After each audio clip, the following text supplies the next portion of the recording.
எனக்கு ஆதிரிக்கு தீர்ப்பு சொல்லணும், வினோத்துக்கு தீர்ப்பு சொல்லணுங்கிறது என்னோட விஷயம் கிடையாது. வணக்கம் மக்களே, இந்த ப்ரோமோல வந்து பாத்தீங்கன்னா கோர்ட் சீன் தான் நடந்துட்டு இருக்கு.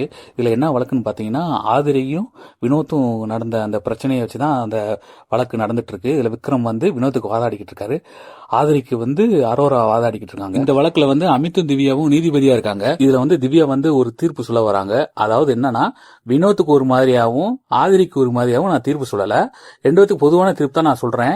இது வந்து மக்களும் பார்த்துட்டு இருக்காங்க அப்படின்ற மாதிரி சொல்றாங்க. அப்போ வந்து திவ்யா வந்து வினோத்தை பார்த்து கேட்கறாங்க, உங்க மேல சொல்லப்பட்ட விஷயங்கள் வந்து ஏத்துக்கிறீங்களான்னு கேட்கும்போது வினோத் ஒண்ணு சொல்ல வராரு.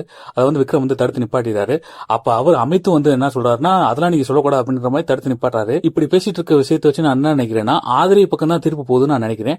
நீங்க என்ன நினைக்கிறத கமெண்ட்ல சொல்லுங்க. இதெல்லாம் முடிச்சு ஜட்மெண்ட் சொல்லும்போது பார்வையில இருந்த பார்வதி வந்து ஏதோ சொல்ல வராங்க. அத டவாலியா இருந்த விஜய் வந்து ஜட்ஜி பேசும்போது யாரும் பேசக்கூடாது அப்படின்னு தடுத்து நிறுத்துறாரு. அதுக்கு திவ்யா என்ன சொன்னாங்கன்னா, பார்வதி எனக்கு ஜட்ஜ்மெண்ட் எப்படி சொல்ல தெரியுமோ அதே மாதிரிதான் எனக்கு சொல்ல தெரியும், நீங்க குறுக்க வராதீங்க அப்படின்ற மாதிரி சொல்றாங்க. இதை கேட்ட பார்வதியும் கடுப்பாயி, நீங்க ஜட்ஜுனாலதான் நான் அமைதியா போய்கிட்டு இருக்கேன் அப்படின்ற மாதிரி சொன்ன உடனே இதை கேட்ட அமித் என்ன சொல்றாருன்னா, ஜட்ஜ்மெண்ட் சொல்லும் போது அமைதியா இருங்க, இல்லைன்னா உங்களால முடியலன்னா எந்திரிச்சு வெளியே போங்க அப்படின்னு சொல்லிடுறாரு. இதை கேட்ட பார்வதி பதிலுக்கு பொறுமையா I respect the honourable court அப்படின்னு சொல்லி முடிக்கிறாங்க. அதுக்கு திவ்யா தேங்க்யூ, அமைதியா இருங்க அப்படின்னு சொன்ன உடனே பார்வதி ஒரு ரியாக்ஷன் கொடுக்குறாங்க.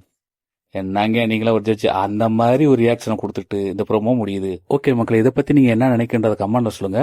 இன்னொரு வீடியோல பார்க்கலாம். நன்றி, வணக்கம்.